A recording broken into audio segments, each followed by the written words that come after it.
Halo, Assalamualaikum warahmatullahi wabarakatuh. Oke, kita lanjutkan materi kita yaitu tentang kesetimbangan kimia. Kemarin kita sudah belajar tentang tetapan kesetimbangan konsentrasi. Boleh ulangi sedikit tentang tetapan kesetimbangan konsentrasi. Jadi, tetapan kesetimbangan konsentrasi rumusnya adalah konsentrasi produk dipangkat koefisien dibagi dengan konsentrasi reaktan dipangkatkan koefisien. Ingat bahwa yang mempengaruhi Kc itu hanya yang fase dan larutan, yang padat dan cairan murni konstan, jadi tidak mempengaruhi tetapan kesetimbangan. Kemudian ada lagi derajat disosiasi, yaitu mol terurai dibagi mol mula-mula kali 100%. Untuk nanti dalam soalnya kita lihat contoh soalnya saja ya. Oke, lanjut dengan tetapan konstanta kesetimbangan tekanan. Jadi ini rumusnya sama dengan tetapan kesetimbangan konsentrasi, hanya yang dipakai adalah tekanan parsial. Jadi rumusnya Kp, tekanan parsial hasil reaksi dibagi dengan tekanan parsial pereaksi. Kalau untuk tekanan atau Kp itu berarti otomatis yang dipakai hanya yang gas saja, yang lainnya tidak memenuhi tetapan kesetimbangan. Lanjut. Nah, hubungan antara Kp dan Kc. Jadi Kp bisa dicari dari Kc, yaitu Kp sama dengan Kc kali RT pangkat delta N, di mana delta N ini adalah selisih koefisien hasil reaksi dan bereaksi, sedangkan R-nya adalah tetapan gas yaitu 0,082, sedangkan suhunya adalah T itu adalah suhu dalam Kelvin. Ingat harus Kelvin. Nah, contohnya misalnya reaksi kesetimbangan gas N2 ditambah 3H2 menjadi 2NH3. Perhatikan fasenya. Fasenya semuanya gas, berarti dia mempengaruhi tetapan kesetimbangan.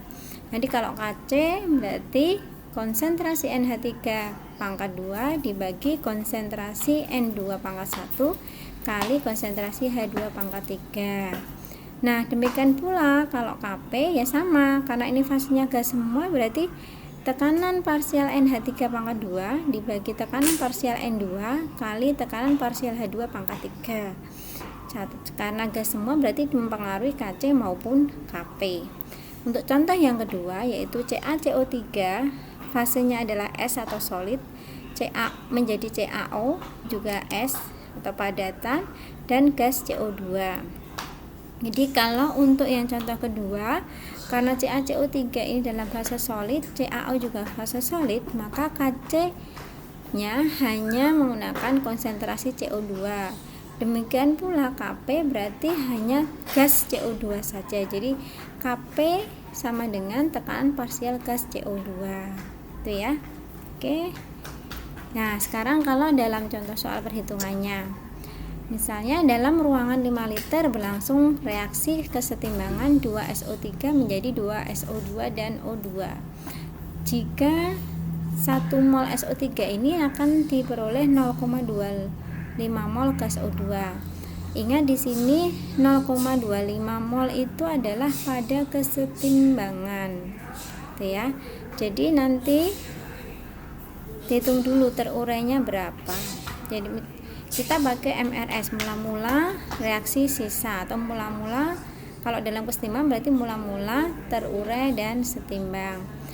Jadi SO3 mula-mulanya adalah 1 mol, kemudian diperoleh oksigennya 0,25, berarti di sini 0,25. Kalau di sini 0,25 berarti ini di sini juga 0,25. Kalau O2-nya 0,25 berarti SO2-nya karena koefisiennya 2 berarti 0,25 kali 2 yaitu 0,50. SO3 juga demikian, karena di sini adalah 2, maka ini juga 0,25 kali 2 yaitu 0,50. Nah, pada saat kesetimbangan, berarti saat kesetimbangan 1 dikurangi 0,5 berarti 0,5, SO2-nya berarti 0,5. Ingat ini masih dalam bentuk mol. Kita cari konsentrasinya. Karena volume 5 liter, maka masih ingat konsentrasi molar itu rumusnya mol per liter. maka konsentrasi SO3 itu berarti 0,5 dibagi 5 yaitu 0,1 molar. Konsentrasi SO2 nya sama, 0,5 dibagi 5 berarti 0,1 molar. O2 nya 0,25 dibagi 5 berarti 0,05 molar. Nah, kalau sudah ketemu konsentrasinya tinggal dimasukkan rumus KC, yaitu konsentrasi SO2 pangkat 2 koefisien kali konsentrasi O2 pangkat 1 dibagi konsentrasi SO3 pangkat koefisien yaitu 2. Tinggal masukkan angkanya, berarti SO2 itu 0,1 kuadrat, O2 nya 0,05, sedangkan SO3 nya 0,1 kuadrat, maka ketemulah 0,05. Jadi KC dari kesetimbangan itu adalah 0,05 itu ya. Itu contoh soal yang pertama. Sekarang contoh soal yang kedua tentang KP. Nah, di sini ada kesetimbangan natrium bikarbonat menjadi natrium karbonat, CO2 dan H2O.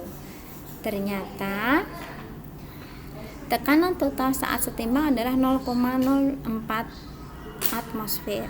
Hitung KP-nya. Perhatikan di sini natrium bikarbonat bentuknya solid, natrium karbonat bentuknya solid juga, sedangkan yang gas CO2 dan H2O. Berarti nanti KP-nya adalah tekanan parsial CO2 kali tekanan parsial H2O. Sedangkan NaHCO3 dan Na2CO3 tidak mempengaruhi KP. Nah, untuk menghitung KP, pertama hitung dulu tekanan parsial CO2 dan H2O. Karena koefisiennya sama, maka tekanan parsialnya juga sama. Rumus dari tekanan parsial adalah mol zat. Kalau di sini adalah CO2 ya berarti mol zat CO2 dibagi mol totalnya kali tekanan total. Molnya CO2 1, sedangkan tekanan totalnya 0,04 tadi ya, sudah diketahui. Berarti 1/2 kali 0,04 berarti 0,02 atm. Maka KP-nya itu tekanan CO2 kali tekanan H2O berarti 0,02 kali 0,02 yaitu 0,0004. Itu tadi ya. Jadi contoh KC dan KP. Lihat contoh berikutnya yaitu tetapan kesetimbangan PCl3 menjadi PCl5 menjadi PCl3 dan Cl2. Ingat semuanya dalam bentuk gas. Di sini diketahui harga KC-nya adalah 3,26 10 pangkat minus 2. Nah, berarti KP itu bisa dihitung dari hubungan antara KP dan KC, di mana KP sama dengan KC kali RT pangkat delta N. Kita hitung dulu delta N-nya, yaitu selisih koefisien. Koefisien hasil reaksi kan berarti 1 ditambah 1. Berarti kan 2 dikurangi koefisien per reaksi yaitu 1. 2 kurangi 1 berarti sama dengan 1. Karena 1 ya, berarti tinggal KC kali RT pangkat 1. Kemudian T-nya, ingat T-nya harus Kelvin. Karena di situ diketahuinya Celsius, maka T-nya 191 dibagi 273 yaitu 464. Kita masukkan rumusnya yaitu KP kali KC kali RT pangkat delta N, delta N-nya 1, maka ketemulah KP-nya 1,24. Oke, itu ya cukup untuk hari ini. Contohnya seperti ini. Untuk selanjutnya nanti kita diskusi di WA group. Assalamualaikum warahmatullahi wabarakatuh.